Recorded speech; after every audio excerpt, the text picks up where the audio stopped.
പാർത്ത നവീൻ ബാബുവിന്റെ പോസ്റ്റ്മോർട്ടം നടത്തിയ സർജൻ എവിടെ? CBI വരികയാണെങ്കിൽ ആദ്യം തൂക്കുന്നത് ആ സർജനെ ആയിരിക്കും. പക്ഷേ സർജൻ ഇപ്പോൾ ഒളിവിലാണോ? കാരണം മാധ്യമങ്ങളിലൊക്കെ വാർത്തകൾ, പ്രത്യേകിച്ച് ഓൺലൈൻ മീഡിയകളൊക്കെ വാർത്തകൾ, നവീൻ ബാബുവിന്റെ വാർത്തകൾ ദിവസേന ചെയ്യുന്നതിന്റെ അടിസ്ഥാനത്തിൽ സർജൻ ഒന്ന് മുങ്ങിയോ ഭയന്ന്? സർജൻ മുങ്ങിയിട്ടുണ്ടാവാനാണ് സാധ്യത എന്നാണ് ഞാൻ മനസ്സിലാക്കുന്നത്. ഏറ്റവും പ്രധാന കാര്യം എന്ന് പറയുന്നത് ഈ പോസ്റ്റ്മോർട്ടം ചെയ്ത സർജൻ ഒരു CPM അനുഭാവിയാണ് എന്ന തരത്തിലൊക്കെ വാർത്തകൾ വരുന്നുണ്ട്. അപ്പോൾ ഏറ്റവും പ്രധാനമായിട്ട് നമ്മൾ ചിന്തിക്കേണ്ട കാര്യം എന്ന് പറയുന്നത് ഇവിടെ പലതരത്തിലുള്ള ആരോപണങ്ങൾ ഇപ്പോൾ ഉണ്ടായി വരുന്നുണ്ട്. കാരണം ഇത് യഥാർത്ഥത്തിൽ ഇത് പോസ്റ്റ്മോർട്ടം തന്നെ നടന്നിട്ടുണ്ടോ എന്നുള്ള കാര്യത്തിൽ പോലും പല ആളുകളും ആരോപണം ഉന്നയിക്കുകയാണ്. അപ്പോൾ ഇത് ചുമ്മാ ആരോപണം ഉന്നയിക്കുകയാണെന്ന് ചോദിച്ചാൽ അല്ല എന്ന് തന്നെ പറയേണ്ടി വരും. കാരണം ഹൈക്കോടതിയിൽ നവീൻ ബാബുവിൻ്റെ ഭാര്യ മഞ്ജുഷ CBI അന്വേഷണം ആവശ്യപ്പെട്ടുകൊണ്ട് ഹർജി കൊടുത്തിട്ടുണ്ട്.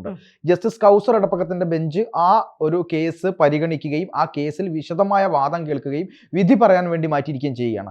അപ്പോൾ ഹൈക്കോടതി CBIയോട് ചോദിച്ചു, നിങ്ങൾക്ക് ഇത് ഏറ്റെടുക്കാൻ തയ്യാറാണോ എന്ന് ചോദിച്ചപ്പോൾ CBI സാധാരണയിൽ നിന്ന് വ്യത്യസ്തമായിട്ട് CBI ഈ കേസ് ഏറ്റെടുക്കാം എന്നുള്ള നിലയിൽ CBI പറഞ്ഞിട്ടുണ്ട്. അതിനുശേഷം കോടതി പറഞ്ഞത് CBI ഏറ്റെടുക്കുമോ ഇല്ലയോ, അല്ലെങ്കിൽ CBIക്ക് താല്പര്യമുണ്ടോ എന്നുള്ളതല്ല, നിങ്ങൾ എന്തുകൊണ്ട് ഈ കേസ് CBI ഏറ്റെടുക്കണം എന്നുള്ളത് കൃത്യമായി ബോധിപ്പിക്കേണ്ടതുണ്ട് എന്ന കാര്യമാണ് കോടതി പറഞ്ഞത്. ഇവിടെ പല കേസുകളും എന്താണ് കോടതി CBIക്ക് വിട്ടതായിട്ട് നമ്മുടെ അറിവിലില്ല. അതായത് വിട്ടിട്ടുണ്ട് എങ്കിൽ പോലും പല പ്രധാനപ്പെട്ട കേസുകളും CBI അന്വേഷണം ആവശ്യമില്ല, വീണ്ടും ക്രൈംബ്രാഞ്ച് അന്വേഷിച്ചാൽ മതി എന്നുള്ള തരത്തിൽ കോടതി പറഞ്ഞൊരു പല ചരിത്രങ്ങളും നമ്മുടെ മുന്നിലുണ്ട്. അതൊരു ആശങ്കയായി നിൽക്കുന്നുണ്ടെങ്കിൽ പോലും ഏറ്റവും പ്രധാനമായിട്ട് അതായത് മഞ്ജുഷയുടെ അഭിഭാഷകനായിട്ടുള്ള ജോൺ ഗ്രാൽഫ് പറഞ്ഞിട്ടുള്ള ഒരു പ്രധാനപ്പെട്ട കാര്യമുണ്ട്. ഈ ജോൺ ഗ്രാൽഫ് ഏറ്റവും കൃത്യമായി ചില കാര്യങ്ങൾ കോടതിയിൽ മഞ്ജുഷയ്ക്കും കുടുംബത്തിനും വേണ്ടി ചൂണ്ടിക്കാണിച്ചിട്ടുണ്ട്. അതിൽ ഏറ്റവും പ്രധാനപ്പെട്ടത് എന്ന് പറയുന്നത് 18 പേജുള്ള ഒരു ആർഗ്യുമെന്റ് നോട്ട് തന്നെ അവിടെ എക്സ്ട്രാ ആയിട്ട് കോടതിയിൽ കൊടുത്തിട്ടുണ്ട്. ഈ ഹർജിക്കൊപ്പം ഹർജിയും ഒരു ഹർജിയും കൊടുത്തിട്ടുണ്ടായിരുന്നു. അതിനൊപ്പം 18 പേജുള്ള ആർഗ്യൂ നോട്ട് കൊടുത്തു. ഈ ആർഗ്യൂ നോട്ടിൽ വളരെ പ്രധാനപ്പെട്ട ചില കാര്യങ്ങൾ ഈ ജോൺ റാൽഫ് ചൂണ്ടിക്കാണിക്കുന്നുണ്ട്. അത് നമ്മൾ ഈ പറയുന്ന പ്രേക്ഷകർ അതുപോലെ തന്നെ പൊതുസമൂഹം അറിയേണ്ട ഒരു കാര്യം തന്നെയാണ്. കാരണം ഈ പോസ്റ്റ്മോർട്ടം സ്റ്റെയിനിങ് ആൻഡ് ഫിക്സേഷൻ എന്ന് പറയുന്ന ഒരു പ്രതിഭാസമുണ്ട്. അതായത് ഒരാൾ തൂങ്ങി മരിക്കുകയാണെങ്കിൽ, ഒരാൾ കെട്ടിത്തൂങ്ങി മരിക്കുകയാണെങ്കിൽ ആ മരണശേഷം അയാൾ നേരെ കുത്തനെ ആയിരിക്കുമല്ലോ നിൽക്കുക. അങ്ങനെ കുത്തനെ നിൽക്കുന്ന ഒരാളുടെ ശരീരത്തിൽ നിന്ന് രക്തം നേരെ താഴോട്ട്, അതായത് ബ്ലഡ് ഹൃദയത്തിൽ നിന്ന് പമ്പ് ചെയ്താണ് തലച്ചോറിലേക്ക് പമ്പ് ചെയ്യുന്നത്. അങ്ങനെയുള്ള ഒരു ഇലക്ട്രിക്കൽ പവർ മരിച്ച ശേഷം ഉണ്ടാവില്ല.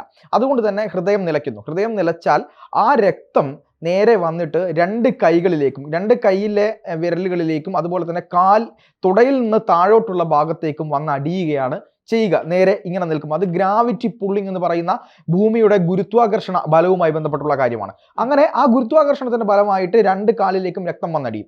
അങ്ങനെ ഒരു സംഭവം ഇവിടെ ഉണ്ടായിട്ടുണ്ടോ? ആ രക്തം വന്നടിഞ്ഞതിന് എന്തെങ്കിലും തെളിവുണ്ടോ എന്ന് ചോദിച്ചാൽ ഒരു തരത്തിലുള്ള തെളിവും, അല്ലെങ്കിൽ അത്തരത്തിൽ രക്തം വന്നതായി ഒരു തെളിവും നമുക്ക് കാണാൻ കഴിയുന്നില്ല. അല്ലെങ്കിൽ അങ്ങനെ ചൂണ്ടിക്കാണിക്കുന്നതിനാവശ്യമായ റിപ്പോർട്ട് ഈ മെഡിക്കൽ ഈ പറയുന്ന പരിയാരം മെഡിക്കൽ കോളേജിൽ നിന്ന് കൊടുത്തിട്ടുള്ള പോസ്റ്റ്മോർട്ടം റിപ്പോർട്ടിലോ ഇൻക്വസ്റ്റ് റിപ്പോർട്ടിലോ കണ്ടിട്ടില്ല. അപ്പോൾ സ്വാഭാവികമായും തൂങ്ങി നിൽക്കുന്ന ഒരാളിലേക്ക് ഇത് വരേണ്ടതല്ലേ? അല്ല. അപ്പോൾ അവിടെ അത് വന്നിട്ടില്ല. രണ്ടാമത്തത് ഈ പോസ്റ്റ്മോർട്ടം സ്റ്റെയിനിങ് എന്ന് പറയുന്ന വേറൊരു കാര്യമുണ്ട്. അത് പോസ്റ്റ്മോർട്ടം സ്റ്റെയിനിങ് എന്ന് മാത്രം പറയുന്ന ഒരു സംഗതിയുണ്ട്. ഈ പോസ്റ്റ്മോർട്ടം സ്റ്റെയിനിങ് എന്ന് പറയുന്ന ഒരാളുടെ ഇപ്പോൾ തൂങ്ങി മരണമാണെങ്കിൽ അയാളുടെ പുറത്ത് ഏതെങ്കിലും തരത്തിൽ ഒരു അസ്വാഭാവികമായ ഒരു മരണം സംഭവിച്ചു. അസ്വാഭാവികമായ മരണം സംഭവിച്ചു കഴിഞ്ഞാൽ അയാളുടെ പുറത്ത് ചില കരിവാളിപ്പുകൾ അല്ലെങ്കിൽ ചില പാടുകളൊക്കെ കാണാൻ കഴിയും.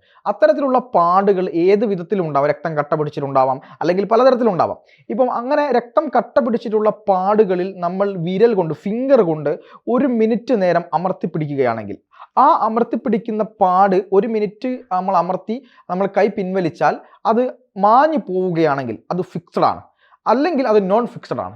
ഇവിടെ കൃത്യമായി പറയുന്നു, നവീൻ ബാബുവിൻ്റെ ശരീരത്തിൽ ഉണ്ടായിരുന്ന പാടുകളിൽ ഈ തരത്തിലുള്ള ടെസ്റ്റ്, അതായത് അതിന് കൃത്യമായി പറയുന്നുണ്ട് പോസ്റ്റ്മോർട്ടം സ്റ്റെയിനിങ് എന്ന് പറയുന്ന ഈ ഒരു പ്രതിഭാസത്തിൻ്റെ മുകളിൽ നോൺ ഫിക്സഡ് ആയിരുന്നു എന്ന് ആണോ അല്ലയോ എന്നുള്ള ടെസ്റ്റ് നടത്തിയപ്പോൾ അങ്ങനെ വിരൽ കൊണ്ട് അമർത്തി നോക്കിയപ്പോൾ അത് ഫിക്സഡ് അല്ലായിരുന്നു, നോൺ ഫിക്സഡ് ആയിരുന്നു എന്ന് പറയുന്നുണ്ട്. നോൺ ഫിക്സഡ് എന്ന് പറഞ്ഞാൽ യഥാർത്ഥത്തിൽ തൂങ്ങി മരിച്ച ഒരാളുടെ ശരീരത്തിൽ വേണ്ടത് എന്താണ്? ഫിക്സഡ് ആയിട്ടുള്ള ഒരു കാര്യമായിരുന്നു ഒരു റിസൾട്ടിൽ കിട്ടേണ്ടിയിരുന്നത്. പക്ഷെ അങ്ങനെ ആ കരുവാളിപ്പിൽ അമർത്തുമ്പോൾ ഫിക്സഡ് ആയിട്ടുള്ള റിസൾട്ട് കിട്ടിയിട്ടില്ല എന്നുള്ള വിദഗ്ധർ ചൂണ്ടിക്കാണിക്കുന്നുണ്ട്. അതായത് അതിന്റെ പച്ച മലയാളം എന്ന് പറയുന്നത് ഈ തൂക്കുന്നതിന് മുമ്പ്, ഒരാൾ മരണപ്പെടുന്നതിന് മുമ്പ് അയാളെ തറയിൽ കിടത്തിയിരുന്നു എന്നതാണ് അതിന്റെ ശാസ്ത്രീയമായ വശം. അങ്ങനെ തറയിൽ കിടക്കുമ്പോൾ മാത്രമാണ് അവിടെ കുറച്ചുകൂടി എന്താണ് കട്ടി, ആ പറയുന്ന ഈ നമ്മുടെ രക്തം വന്നോ അല്ലെങ്കിൽ ഏതെങ്കിലും തരത്തിലൊരു കല, അസ്വാഭാവികമായ കലയുണ്ടാവുമല്ലോ, ആ കലയ്ക്ക് കട്ടി വർദ്ധിക്കുന്നത്. അങ്ങനെ കട്ടി വർദ്ധിക്കുന്നു എന്നുള്ളത് കൊണ്ട് തന്നെയാണ് തറയിൽ ഫ്ലാറ്റ് ആയിട്ടുള്ള തലയിൽ കിടത്തിയിരുന്നു എന്നുള്ളത് ഒരു പ്രധാന വാദമായിട്ട് ജോൺ റാൽഫ് ഉന്നയിച്ചിട്ടുണ്ട്. അതുപോലെ തന്നെ അദ്ദേഹം പറയുന്ന വേറൊരു കാര്യമുണ്ട്. അതായത് ഈ പറയുന്ന എന്താണ് കയറിൻ്റെ കാര്യം നമ്മൾ പലപ്പോഴും ചർച്ചയിൽ സൂചിപ്പിച്ചതാണ്. അദ്ദേഹത്തിന്റെ വെയിറ്റ് എന്ന് പറയുന്നത് 55 കിലോഗ്രാം തൂക്കവും ഉള്ള ഒരാളാണ് ഈ നവീൻ ബാബു എന്ന് പറയുന്നത്. അദ്ദേഹത്തെ തൂക്കാനെടുത്ത കയർ ഞാൻ പറഞ്ഞല്ലോ, ഒരു അഴകെട്ടുന്ന പോലത്തെ കയറാണ് ഇവർ ചൂണ്ടിക്കാണിച്ചത്. ഇതിൽ അദ്ദേഹത്തിന് നിൽക്കാൻ കഴിയുമോ എന്നുള്ളത് ഏറ്റവും വലിയ ഒരു ചോദ്യമായി നിൽക്കുമ്പോഴും അതിനപ്പുറത്തേക്കുള്ള ചില കാര്യങ്ങൾ കൂടി ചൂണ്ടിക്കാണിക്കേണ്ടതുണ്ട്. അതായത് 35 മുതൽ 38 സെന്റിമീറ്റർ വരെയാണ് സാധാരണഗതിക്ക് ഒരാളുടെ കഴുത്തിന്റെ ഈ പറയുന്ന പിന്നെ ഈ കഴുത്തിന്റെ ചുറ്റുമുള്ള ഈ കയറ് കെട്ടുന്നതിന്റെ അളവ് എന്ന് പറയുന്നത്. സ്വാഭാവികമായി അങ്ങനെയാണ് ഉണ്ടാവേണ്ടത്. പിന്നെ അത് എന്താണ്, ഈ 35 മുതൽ 38 സെന്റിമീറ്റർ വരെയുള്ള അളവാണ് നവീൻ ബാബുവിന്റെ കഴുത്തിന്റെ വണ്ണവുമായി ഈ അളവെടുത്തപ്പോൾ ഇതിൽ കാണിക്കുന്നത്. പക്ഷേ ഈ പറയുന്ന കയറ് 25 സെന്റിമീറ്റർ ആണ് ഈ പറയുന്ന കുരുക്കിന്റെ അകത്ത് സെന്റിമീറ്ററുകൾ തമ്മിലുള്ള വ്യത്യാസം വരുന്നത്. അപ്പോൾ ആ കുരുക്ക് 25 സെന്റിമീറ്ററും കഴുത്തിന്റെ അളവ് ഈ പറയുന്ന 35 മുതൽ 38 വരെ ആണെങ്കിൽ എങ്ങനെയാണ് ആ കുരുക്കിനുള്ളിൽ ഇദ്ദേഹം നിന്നത്? വലിയ ചോദ്യമല്ലേ? ഇതും കൃത്യമായി ഹൈക്കോടതിയിൽ അദ്ദേഹത്തിന്റെ വക്കീൽ ബോധിപ്പിച്ചിട്ടുണ്ട് എന്നാണ് നമുക്ക് വിശദമായ വാദങ്ങളുടെ കാര്യങ്ങൾ പുറത്തു വരുമ്പോൾ നമുക്ക് മനസ്സിലാവുന്നത്.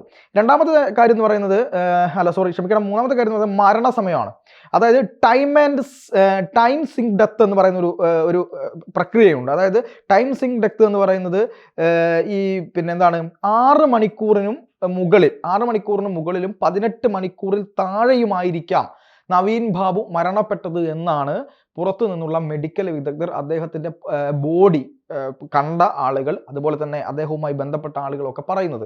ആ ഒരു സാധ്യതയാണ് പറയുന്നത്. പക്ഷെ അത്തരം ഒരു സാധ്യതയെക്കുറിച്ചോ അത്തരത്തിലുള്ള കാര്യങ്ങളെക്കുറിച്ചോ ഒന്നും തന്നെ ഈ പറയുന്ന മെഡിക്കൽ റിപ്പോർട്ടിൽ യാതൊരു വിധത്തിലുള്ള സൂചനയും ഇല്ല എന്നുള്ളതും.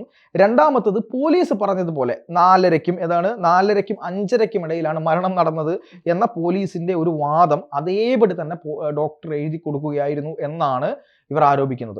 ഇത് ഗുരുതരമായ ഒരു കാര്യമാണ്. നമ്മൾ ഇതൊക്കെ കേൾക്കുമ്പോൾ നമ്മൾ ഞെട്ടിപ്പോകുന്നുണ്ട്. ഈ അഭിഭാഷകന്റെയും അതുപോലെ തന്നെ അന്ന് നവീൻ ബാബുവിന്റെ വീട്ടിൽ അദ്ദേഹത്തിന്റെ സഹോദരനടക്കം നിയമപരിജ്ഞാനമുള്ളവരുമായിരുന്നത് കൊണ്ടായിരിക്കാം ഇത്തരത്തിലൊരു കാര്യങ്ങൾ ഇവർ ശ്രദ്ധിച്ചത് എന്ന് വേണം നമുക്ക് കരുതാം. കാരണം ബോഡി ദഹിപ്പിച്ചു കഴിഞ്ഞു. പിന്നെ വേറൊരു കാര്യം എന്ന് പറയുന്നത്, യാതൊരു വിധത്തിലുള്ള ദ്രാവകങ്ങളും പുറത്തു വന്നിട്ടില്ല. അതായത് ശുക്ലം, രക്തം, അതുപോലെ തന്നെ ഇത്തരം കാര്യങ്ങളൊന്നും തന്നെ വന്നിട്ടില്ല. തൂങ്ങി മരിക്കുന്ന ഒരാൾക്ക് ശുക്ലവും രക്തവും ഒക്കെ പുറത്തു വരേണ്ടതാണ്. അതുപോലെ തന്നെ നേരെ തൂങ്ങി മരിക്കുമ്പോൾ ഒരാളുടെ വായിൽ നിന്ന് സലൈവ ഒലിക്കും. ഈ സലൈവ ഒലിച്ചിറങ്ങേണ്ടതാണ്. അതിന്റെ പാടുകളുണ്ട്. ഈ കാര്യങ്ങളും പോസ്റ്റ്മോർട്ടം റിപ്പോർട്ടിൽ ഉണ്ടായിട്ടില്ല. ഇതൊന്നുമല്ലാതെ ഏറ്റവും പ്രധാനപ്പെട്ട മറ്റൊരു വിഷയം എന്ന് പറയുന്നത് തലച്ചോറ് തുറന്നുള്ള ഈ പരിശോധന ഇവിടെ നടന്നിട്ടുണ്ടോ എന്നുള്ളതാണ്. തലച്ചോറ് തുറന്ന് പരിശോധന നടത്തിയാൽ മാത്രമാണല്ലോ പോസ്റ്റ്മോർട്ടം നടന്നു എന്നെങ്കിൽ നമുക്ക് പറയാൻ കഴിയുക. അങ്ങനെയാകുമ്പോൾ എങ്ങനെയാണ് ഈ പോസ്റ്റ്മോർട്ടം നടത്തുക? ഇപ്പോൾ തലച്ചോറ് ബ്രെയിൻ തുറക്കുന്നതിന് പോലും ചില വഴികളുണ്ട്. ഒന്ന്, ഇവിടെ അടിച്ചു തുറക്കാം. 2, ഈ പറയുന്ന നമ്മുടെ ചെവിക്ക് പുറകിലുള്ള ഈ പറയുന്ന എല്ലുണ്ടല്ലോ, ഇവിടെ നിന്ന് നേർരേഖയിൽ വന്ന് ഈ ചെവിയുടെ എല്ലിലേക്ക് ചേർത്ത് കൊണ്ടാണ് കീറുക. അങ്ങനെ കീറി നേരെ മുകളിലേക്ക് എടുത്ത് അവിടെ നിന്ന് ബ്രെയിന് പുറത്തെടുത്ത് വിശദമായി പരിശോധന നടത്തി തിരിച്ചു വെച്ച് ഇവിടെ തുന്നി അത് കാണാതിരിക്കാൻ വേണ്ടി ഇങ്ങനെ കെട്ടും. അതുകൊണ്ടാണ് ഇങ്ങനെ ഒരു കെട്ട് വരുന്നത്. ആളുകൾക്ക് പലപ്പോഴും സംശയമുണ്ടോ എന്തുകൊണ്ടാണ് ഇങ്ങനെ കെട്ടുന്നത് എന്ന്. അങ്ങനെ കെട്ടും. ഈ കെട്ട് അവിടെ ഉണ്ടായിരുന്നില്ല. അപ്പോൾ ഈ കെട്ടുള്ളാത്തത് കൊണ്ട് തന്നെ ഇവിടെ പോസ്റ്റ്മോർട്ടം പോലും നടന്നിട്ടുണ്ടോ എന്നുള്ള കാര്യത്തിൽ പോലും സംശയം കോടതിയിൽ ഉന്നയിക്കപ്പെട്ടിട്ടുണ്ട്. അപ്പോൾ ഇത്തരത്തിലുള്ള പല ഗുരുതരമായ കാര്യങ്ങളും നവീൻ ബാബുവിന്റെ കാര്യത്തിൽ ഉണ്ടായിട്ടുണ്ട്. അതുകൊണ്ട് തന്നെ ഈ കേസിൽ ശക്തമായ അന്വേഷണത്തിന് കോടതി ഉത്തരവിടുമെന്ന് നമുക്ക് പ്രതീക്ഷിക്കാം. അതുപോലെ തന്നെ നവീൻ ബാബുവിന്റെ കുടുംബത്തിന് നീതി കിട്ടുമെന്ന് പ്രതീക്ഷിക്കാം, അല്ലേ?